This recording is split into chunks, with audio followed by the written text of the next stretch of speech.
कल क्या होगा ये सिर्फ अल्लाह ताला की ज़ात जानती है, मगर इमरान खान के साथ जो भी हो रहा है वो मकाफात अमल के सिवा कुछ नहीं।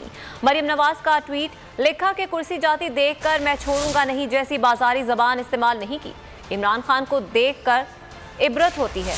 तकब्बुर और घमंड का पहाड़ आज जब इन लोगों के दर पर हाजिरी दे रहा है जिनसे हाथ मिलाने को वो अपनी तौहीन समझता था। इंसान को इंसान ना समझने वाले का यही अंजाम है।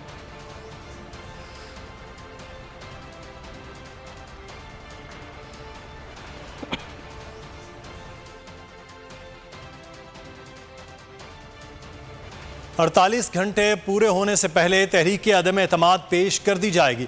मौलाना फजलुर रहमान ने बड़ा इंकशाफ कर दिया। खुर्शीद शाह से मुलाकात के बाद मीडिया से गुफ्तगू में मौलाना बोले, तहरीक अदम एतमाद कामयाब या नाकाम होना सियासी अमल है। इमरान खान हमें धमकियां देने वाला कौन होता है जिसका जितना ज़र्फ हो उतनी ही बात करता है। उन्हें पता नहीं हमारे कारकुनों के घरों में तेल लगी लाठियाँ पड़ी हैं। मौलाना फजलुर रहमान ने वज़ीर आज़म के बयान पर सख्त रद्द अमल ज़ाहिर कर दिया। तहरीक अदम एतमाद के लिए मामलात हौसला अफजा हैं। खुर्शीद शाह बोले, आज लीडरशिप की मीटिंग में हतमी फैसला कर लेंगे। अदम एतमाद कामयाब हो या नाकाम हो, ये सियासी अमल है, एक आईनी एक इस्तेहकाक है। उसके इस्तेमाल करने में अगरचे हम समझते हैं कि हमें कामयाबी का पहलू यकीनी नज़र आ रहा है, लेकिन हर एहतिमाल को सामने रखते हुए वो होता कौन है जो हम जैसे लोगों को धमकियाँ भी देता है।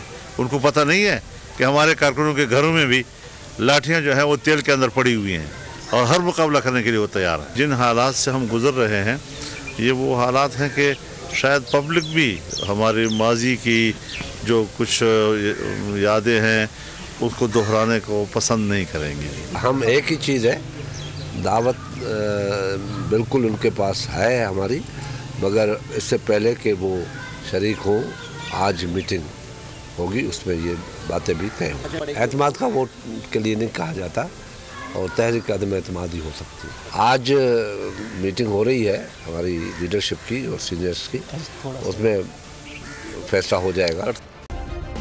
सब्सक्राइब करें और बेल दबाएं ताकि कोई खबर रह न जाए।